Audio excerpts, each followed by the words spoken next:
Now, I call this episode the Cruciferous Crusade for a reason. Fear not, I won't violently force a conversion or make you pledge your soul to broccoli. This crusade isn't about spiritual salvation. I'm all about health preservation. And I'm not really keen on using fear and terror as a primary tactic either. My preference is persuasion, the kind that comes from science rather than fire and brimstone sermons.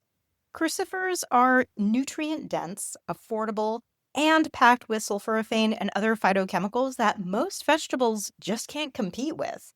These compounds turn on your body's detox systems, fight inflammation, and lower the risk of stuff that we actually worry about as we age, such as cancer, heart disease, and metabolic decline. So while my crusade won't grant you spiritual salvation through kale, today's podcast episode will support your biological resilience as grounded in evidence. And maybe, just maybe, science will be the thing that converts you. Hey Rebels, welcome to Blasphemous Nutrition. Consider this podcast your pantry full of clarity, perspective, and the nuance needed to counter the superficial health advice so freely given on the internet. I'm Aimee, the unapologetically candid host of Blasphemous Nutrition and a double-degreed nutritionist with 20 years experience. I'm here to share a more nuanced take on living and eating well to sustain and recover your health. If you've found most health advice to be so generic as to be meaningless, or so extreme that it's unrealistic, and you don't mind the occasional F-bomb, you've come to the right place. From dissecting the latest nutrition trends to breaking down published research and sharing my own clinical experiences, I'm on a mission to foster clarity amidst all the confusion and empower you to have the health you need to live a life you love. Now let's get started. Welcome back to Blasphemous Nutrition. I'm your host, Aimee, a double-degreed nutritionist and your cabbage crusader for the day. I was recently walking through the farmer's market, and everywhere I turned, there they were. Pyramids of cabbages, bouquets of broccoli crowns, and crates of fresh Brussels sprouts on their stalks. These crucifers are bona fide antioxidants and sulforaphane badasses, and every autumn, the markets are overloaded with these gems. Most people walk right past them because they're pretty commonplace, kind of seen as boring, or maybe you found them somewhat too strong for your palate. In addition to breaking down how these fall veggies fight inflammation, support detox pathways, and lower your risk of cancer, heart disease, and metabolic decline, today I'm going to share easy, applicable ways to eat more of them without choking down soggy broccoli, because nobody wants to do that. So the banners are raised for my Cruciferous Crusade, and I want to start with the season. The timing of this episode is wholly intentional. Why fall? What makes this season the perfect time to rally behind broccoli, cabbage, and kale? Autumn and winter is when crucifers really shine.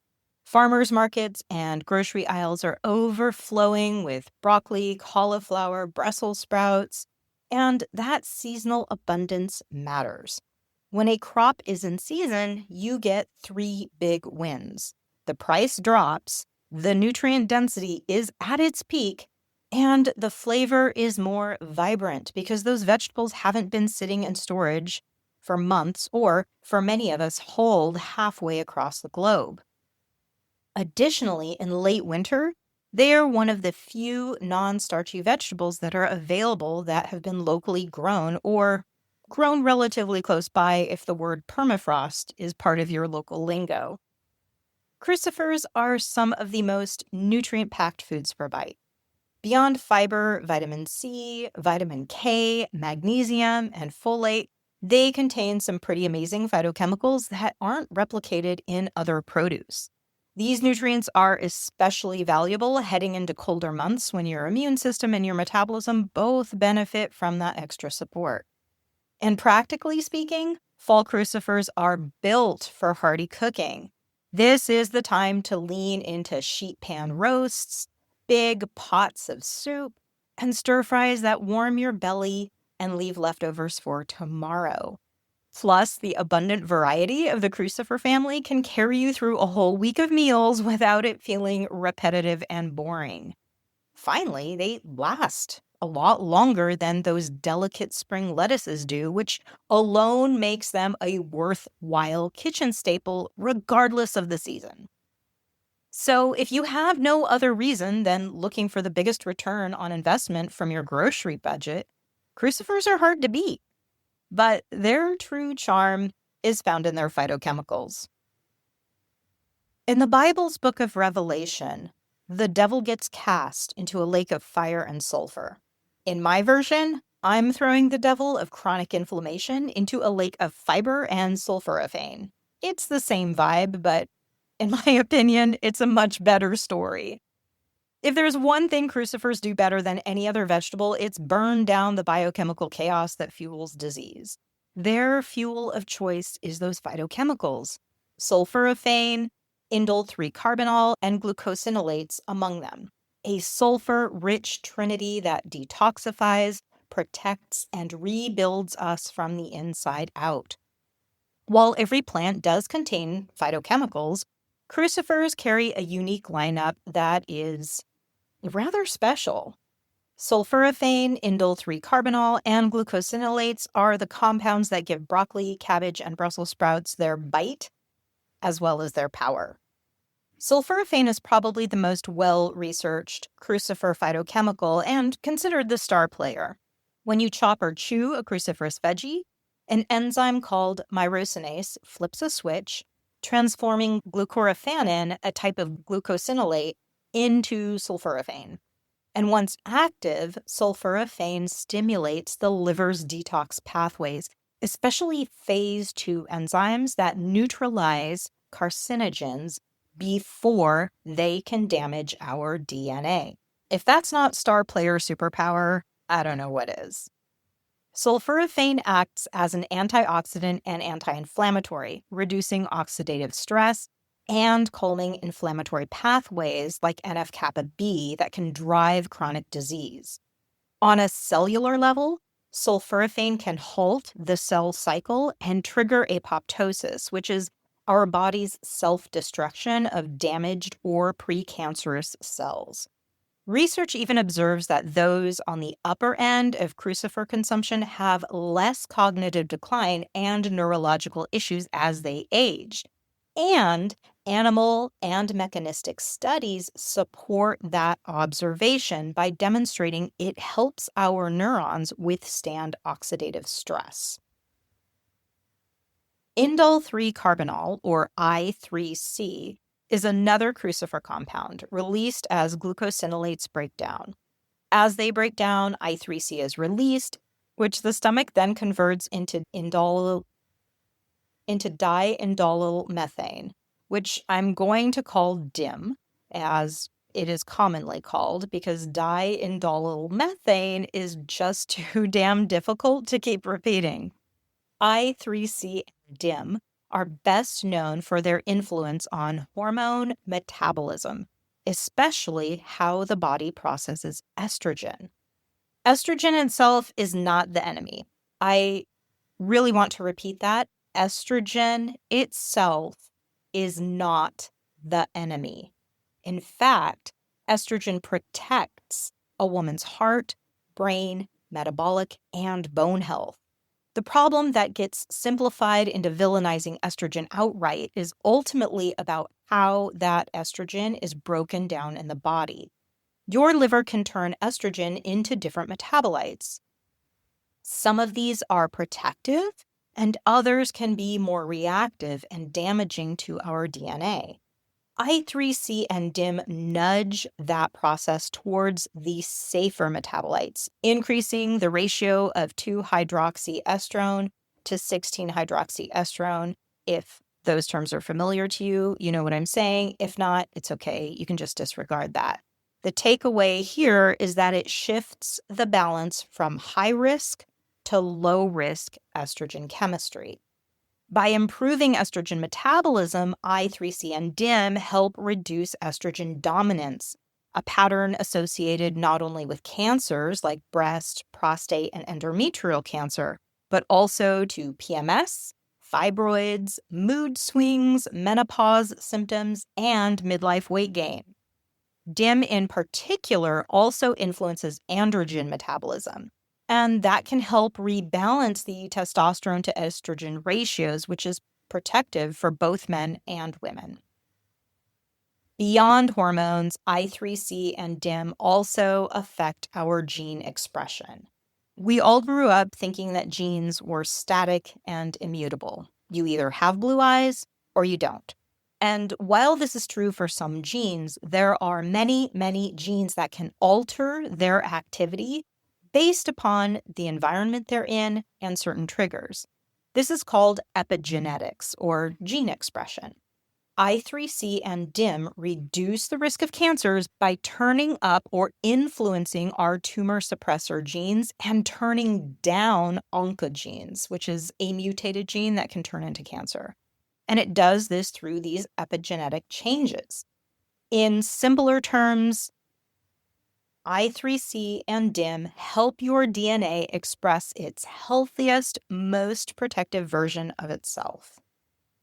So together, these phytochemicals, sulforaphane, I3C, DIM, and their glucosinolate precursors form a whole network of body-wide protection.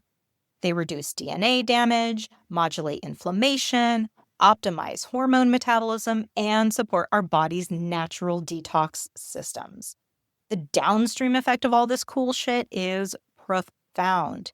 A measurable reduction in one's risk of cancer, cardiovascular disease, and metabolic disorders like diabetes. Higher consumption of cruciferous veggies is linked to lower blood pressure, improved vascular function, and reduced cardiovascular disease mortality, in addition to improved glycemic control.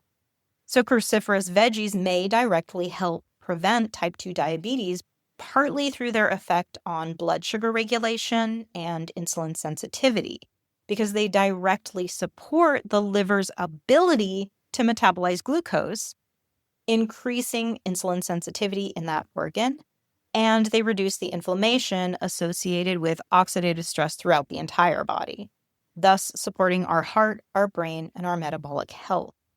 Before any of that chemistry happens, though, we have to start with glucosinolates. These are the sulfur-rich backbone of every crucifer. Glucosinolates are the storage form of the plant's natural defense system, and it lies dormant until that plant is sliced, chewed, or crushed. And that's when the enzyme myrosinase is released, and it transforms those glucosinolates into sulforaphane, I3C, and other metabolites. In plants, those glucosinolates act as a pest deterrent. But for humans, their breakdown products become our metabolic protectors. They activate the body's antioxidant switch, NRF2, triggering an increase in those phase 2 detox enzymes that support the liver's ability to neutralize harmful compounds and regulate our hormone metabolism into a beneficial status. It helps downregulate NF-kappa B, that inflammatory master switch that turns on genes that then make cytokines and other inflammatory compounds that are linked to cardiovascular and metabolic disease. And glucosinolates support our liver-gut synergy, enhancing bile flow and conjugation in the liver while nourishing our gut microbiota that then go on to enhance the anti-inflammatory protective impacts of these very phytonutrients. Population studies consistently show that people who eat more glucosinolate-rich vegetables have lower rates of colorectal, lung, breast, and prostate cancers, along with healthier lipid profiles and reduced markers of inflammation overall. But these observations that we see in people are strengthened through multiple meta-analyses of those observational studies, as well as mechanistic studies that demonstrate their protective role for DNA and cell health. I thought it was pretty nifty that cruciferous veggies have this built-in defense chemistry to combat pests. But it's outright awesome that we, brilliantly, get to borrow it for our own resilience. I mean, Mother Nature is just so fucking cool like that. If you'll remember, I said that inflammation is thrown into a lake of fire and sulforaphane. So let's talk about the fiber. Beyond what you'd expect, fiber in cruciferous veggies come full circle to support the anti-inflammatory effects of those phytochemicals through a couple of interesting ways that are unique to those cruciferous veggies. Like many other members of the produce family, the cell walls of cruciferous veggies supply insoluble fiber. And insoluble fiber is like the support beam of the cell wall in plants that in our bodies supports steady digestion and helps carry nutrients through the system at an even pace. Inside those walls sit soluble fiber. And soluble fiber absorbs water, it forms a gel, and for us, it feeds the microbes that live in the colon. The pairing of structure and fuel within those fibers turns the gut into an active production line.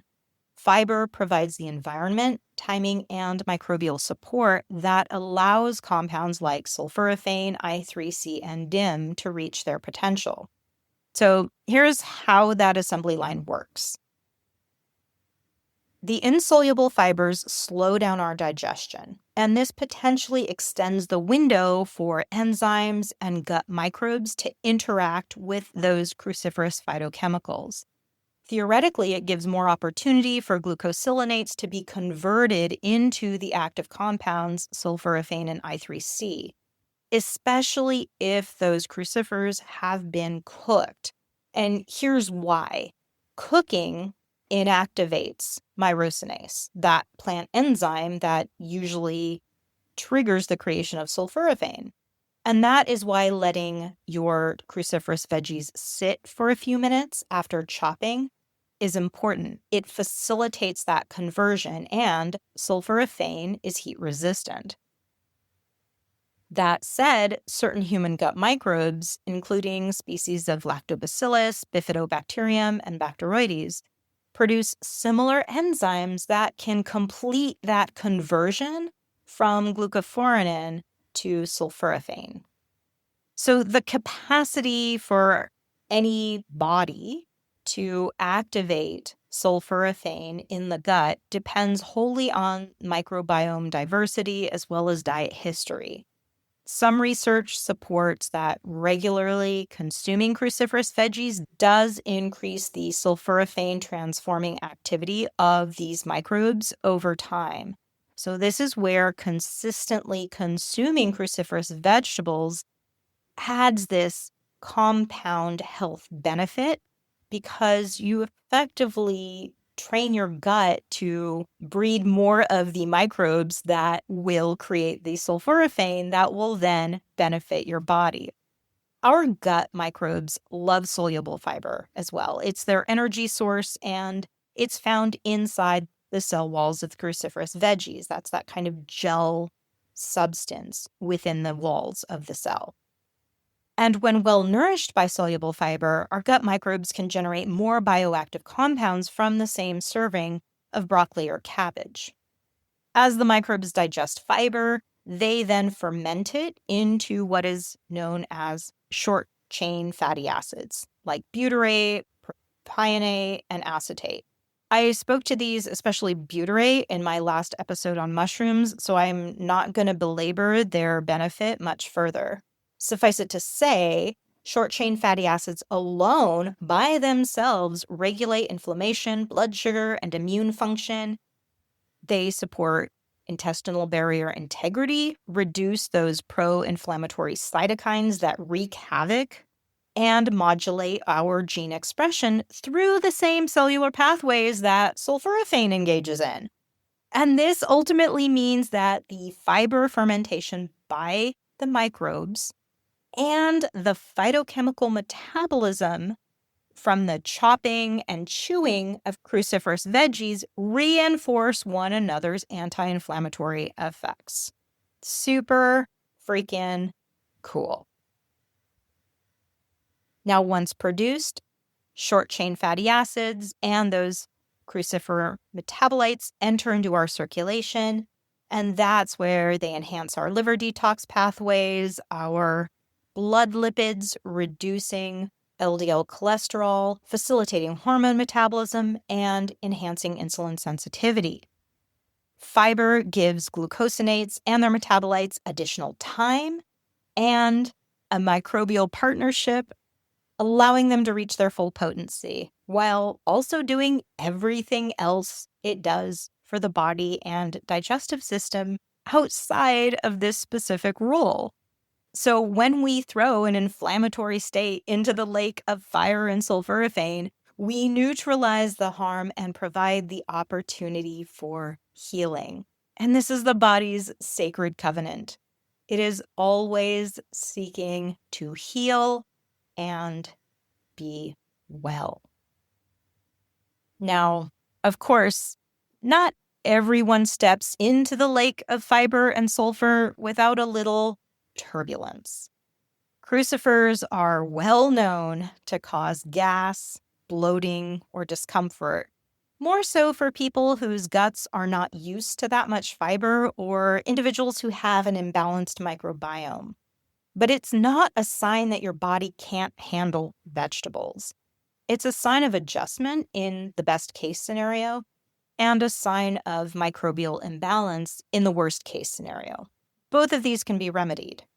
The compounds that make crucifers powerful, fiber, raffinose, and sulfur-bearing glucosinolates, are the same ones that your gut bacteria feast on. And as they're feasting on them, they ferment them, and that creates gases like hydrogen and methane. That said, any discomfort you have does not have to be some hellish sacrifice for the sake of health. There are several ways to keep peace within your gut. First, you want to start low and go slow. If you're unaccustomed to cruciferous veggies, or you know that your body doesn't really do that great with them, start with smaller servings, like a quarter cup to half a cup of cooked cruciferous veggies, and then increase it gradually as your microbes adapt. For some of my clients who have very troubled digestive systems, I have started them on as small a dose as a tablespoon and had them go up slowly from there. So don't feel like there is a dose that's too small to be effective.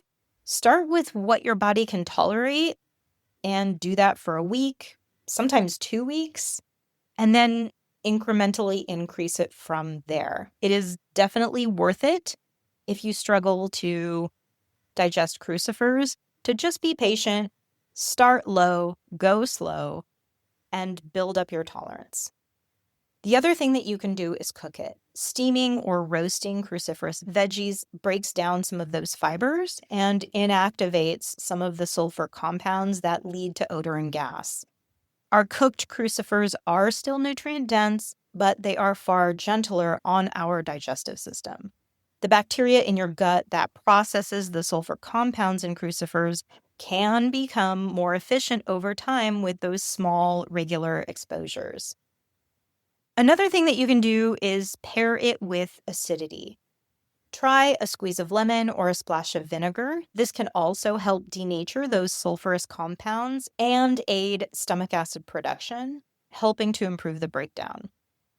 Additional digestive allies are spices like cumin, fennel, and ginger.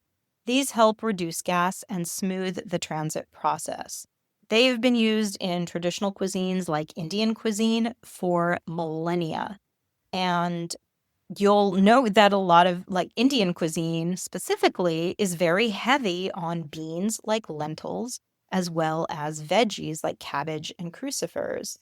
And those spices are integrated into their culinary cuisine for this very reason, the digestive support that they offer.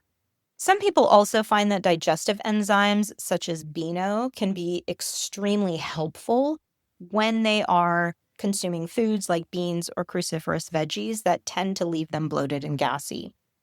And then finally, if cruciferous veggies consistently cause distress for your gut, it might be a signal that low microbial diversity or bacterial imbalance is part of your overall health picture. Fiber-rich diversity of produce instead of more food restriction is what will ultimately help restore that microbial balance over time. By using small doses and digestive support, you can slowly increase your tolerance as your microbiome has time to adjust. And if your case is especially troublesome, I highly recommend seeking assistance from a nutrition professional who is well versed in gut health. A little patience can turn some of those early side effects into long-term benefits. The same microbes that make you gassy at first are the ones that, weeks and months later, produce the short-chain fatty acids that protect your gut lining and calm down inflammation.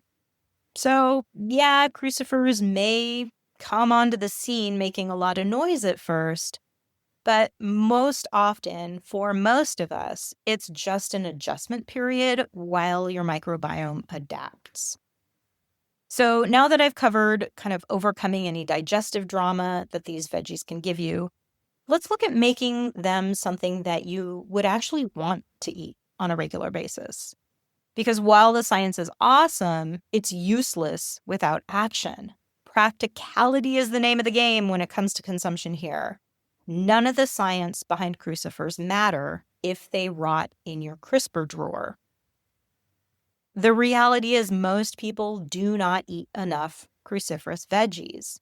Most often, my clients understand that crucifers are a part of this big category of, and I'm quoting here, foods I should eat more of, but they fail to make it onto the plate for reasons of digestive capabilities or because they don't feel like they have time to prepare all those vegetables, or they are already achingly bored of sad, over-steamed broccoli that tastes like old eggs. So let's tackle these obstacles and break down some kitchen skills that will allow you to get the most benefit out of these foods. But I first want to address my super tasters out there. If you're a super taster, you likely have a high density of bitter taste receptors, and cruciferous veggies can taste more like punishment than pleasure.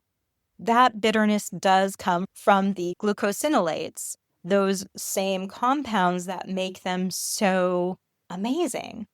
You don't want to remove them, but you can offset their strong taste in your preparation of them. Here's how to make crucifers more palatable without dulling their benefits. You can use fat and salt. These are the great equalizers. Fat coats our tongue, kind of putting a barrier between those receptors and the food, and salt suppresses bitterness. So together, they make broccoli somewhat tolerable. You can additionally roast your cruciferous veggies with olive oil and sea salt, or add avocado, tahini, or nuts to kind of tone down that strong flavor. Bringing in acidity from lemon juice, lime, or vinegar is an amazing tactic that is my favorite one to use in the kitchen. It shifts the pH and it also distracts those bitter taste receptors.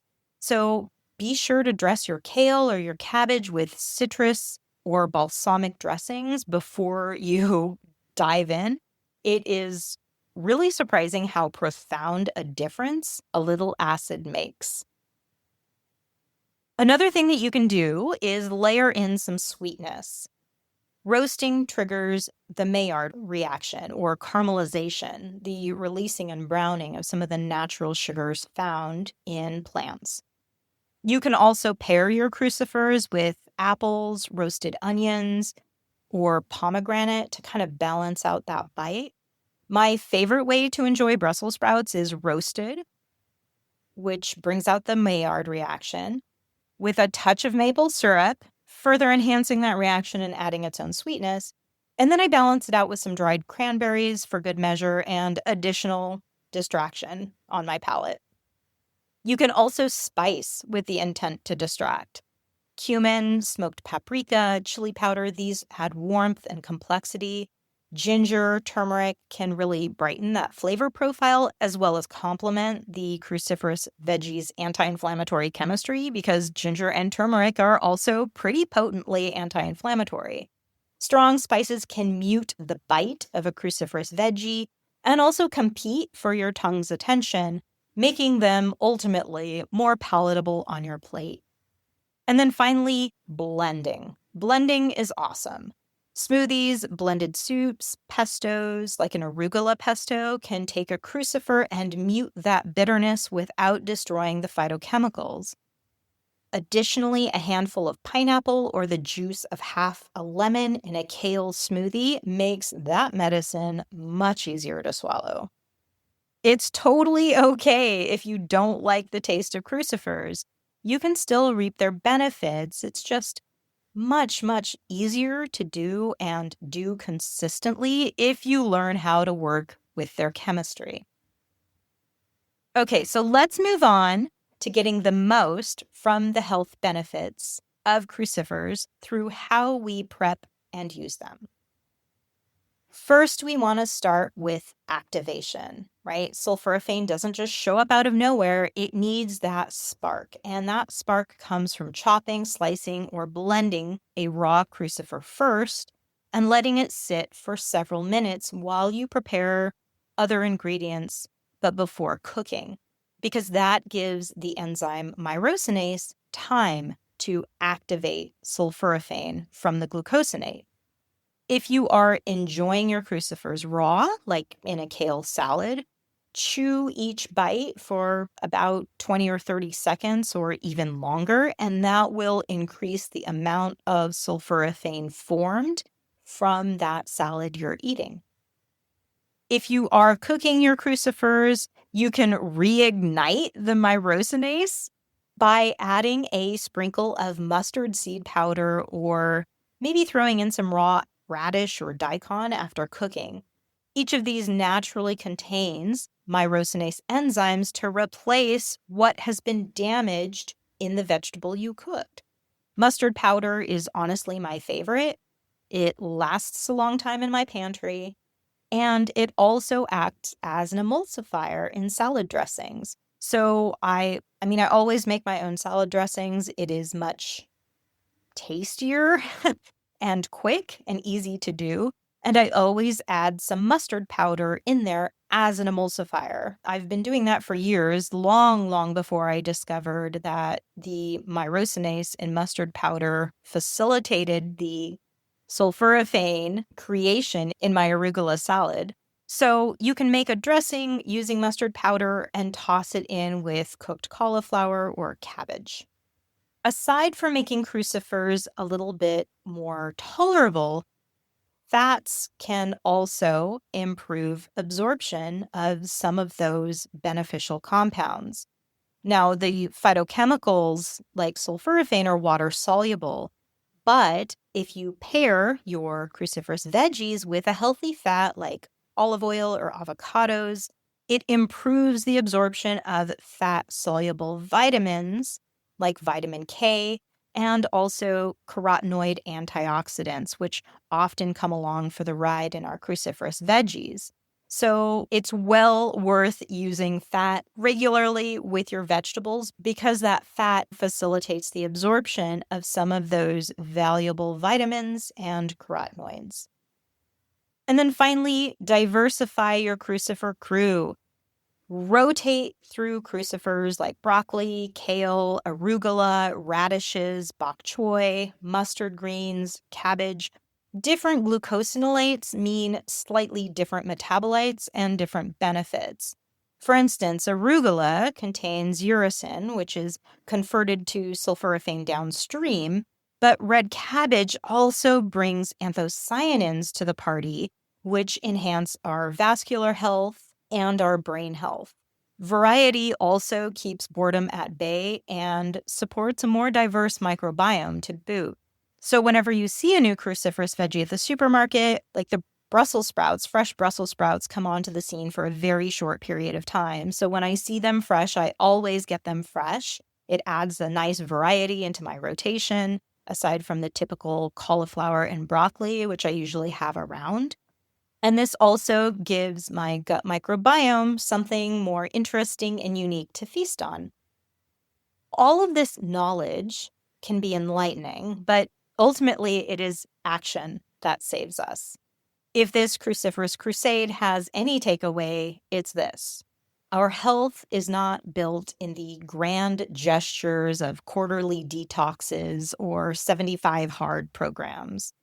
Health is built in mundane repetition, the small, almost forgettable acts that quietly transform our biology over time. You can call it habit, you can call it ritual. The line between them, honestly, is thin. A habit is what we do repeatedly, and a ritual is what we do repeatedly with intention. Making crucifers part of your daily rhythm isn't worth any kind of humble brag on social media. Its worthiness is in the fact that our biology responds to consistency the way that muscles respond to weight training. And the data makes that case pretty clearly. Multiple analyses of dose-response relationships in vegetables show that each additional 100 grams a day, which is a little bit more than one serving of cruciferous veggies, is linked to roughly a 10% reduction in all-cause mortality. And the benefits continue and increase up to about 300 grams a day, which is 4 servings of cruciferous veggies. Observational studies do consistently find that people with the highest cruciferous vegetable intake, usually 200 grams a day or more, have lower risk of cardiovascular disease, type 2 diabetes, and several cancers. So 1 serving a day is a phenomenal start, but the more you build the habit, the more your body compounds the benefits. Each meal that contains cruciferous veggies supports that detoxification, reinforces gut barrier function, quelches inflammation, and improves metabolic flexibility. And this, to me, it's a miracle. I find the whole idea of food acting as a tool for vitality throughout our lifespan miraculous.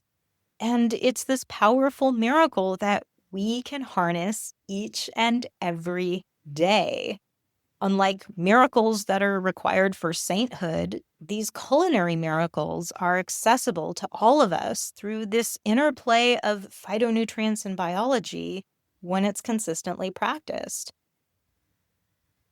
When I discovered the impact that food has on our health, it was so transformative to my 13-year-old brain that I fell down this rabbit hole of studying nutrition, and I've never been able to climb out of it, but I certainly wouldn't want to. I still find it completely amazing and miraculous. It's magical in a lot of ways.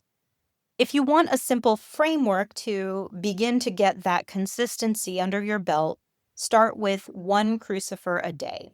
No specific amount. Any amount is fine. It could come from broccoli, cauliflower, cabbage, kale, collard greens, radishes, turnips, watercress, mustard greens, arugula. Any member counts. And it can be roasted, steamed, shredded, or tossed raw into a salad. I don't care.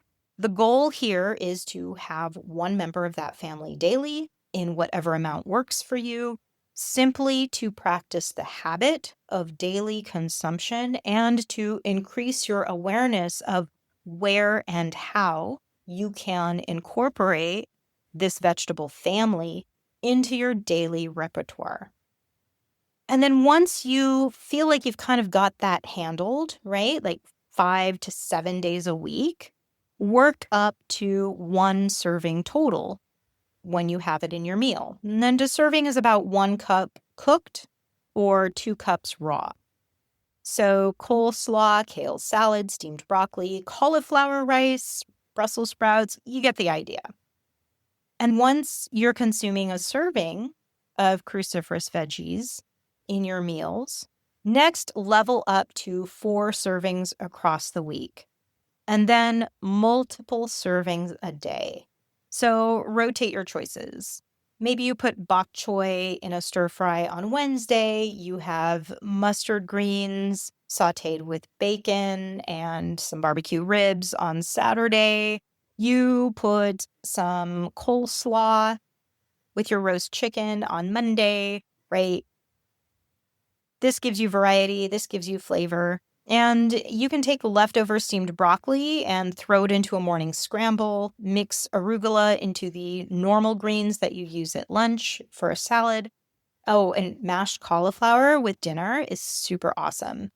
My kid actually likes mashed cauliflower, but doesn't like mashed potatoes, which I am both super proud of, and I think it's super weird, but that's that's just how he is. The key is a lot of butter, salt and pepper, and you blend it smooth, and mashed cauliflower is the bomb. There are also different ways that you can make this new habit that you're aiming to acquire easier. First, anchor it to something you already do. If you reliably have stir fries each week, start adding broccoli or cabbage to that stir fry. Speaking of cabbage, shredded cabbage is a great addition to Taco Tuesday, right? Or you can put some arugula or baby kale into your morning scramble. Think about the meals that you already habitually eat and see if you can add in a dose of crucifers. For those of you who really like smoothies, frozen cauliflower is fantastic in smoothies, blends in very easily, does not leave a strong taste. If you are a super taster, you can add half a lemon's worth of juice into that smoothie and it'll cut that right down. Another thing that you can do is add baby kale. That's also really good in smoothies. And baby kale tends to have less of a strong flavor than adult size kale. So it's definitely worth trying, especially if you're a super taster. Now, the other thing that you can do is batch cook these crucifers. So chop a whole bunch of cruciferous veggies like broccoli, cauliflower, some cabbage, Brussels sprouts, and let them sit for a little bit so that sulforaphane gets created. And then roast a medley of them on a cookie sheet in your oven at about 400 degrees for however many minutes it takes to get them as soft as you prefer them. You'll want to toss them with olive oil and salt, and then you have this whole tray of cruciferous veggies that you can toss into grain bowls, mix in with your eggs, throw into soups, or sprinkle in your salads. This is my favorite way to make sure that I get the quantity of vegetables that I'm aiming for each week, as well as the variety of veggies that I want in any given week. Batch cooking is the bomb, and roasting a sheet pan of veggies, especially now that it's cooler out, is a really fantastic, efficient way to get things done. And you can also leverage convenience. Use pre-cut raw cauliflower and broccoli for your sheet pan roasted veggies. Use pre-chopped slaw mixes, frozen broccoli, bagged cauliflower rice. These are still nutritionally solid. You do not have to go to the farmer's market, bring home the whole vegetable, take off the outer leaves that don't look good, and spend hours chopping and prepping. Use technology for your benefit. Frozen cruciferous veggies retain most of their glucosinolates, and there's no issue with fiber in them either. I'm a huge fan of utilizing the technology that we have that makes getting veggies consistently in the diet easier because we have so many challenges just getting 3 servings a day. So don't let perfection be the enemy of progress, all right? This is your practice. Develop the consistency of produce daily and ensure that crucifers get their time to shine at least once a day. The research is pretty strong and the results are cumulative. Eat them often enough, and the benefits compound year after year. Unlike acai berries, the benefits of cruciferous veggies are not blown out of proportion. And now you know the biology behind the buzz, and you've got a framework to get started. So, my friends, stay curious, stay consistent, stay salty, and let science, not superstition, guide your habits. I'll see you next time. Any and all information shared here is for educational and entertainment purposes only and is not to be misconstrued as offering medical advice.